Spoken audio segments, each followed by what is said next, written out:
Welcome to HardReset.Info channel, dear viewers. In front of me Samsung Galaxy Tab Active Pro, and now I'm gonna show you how to enable screen recording, how to record screen on this device. Firstly, you need to open Control Panel, then find here Screen Recorder and enable it. Click while using the app. Here choose from where you want to record sounds, from media, from the tablet, or from tablet and from microphone. Click start recording. Wait 3 seconds, and great, as you can see now my screen is recording.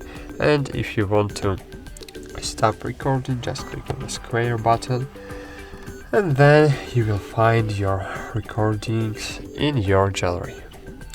That's it. Thanks for watching. Like this video, subscribe to our channel, and bye. See you.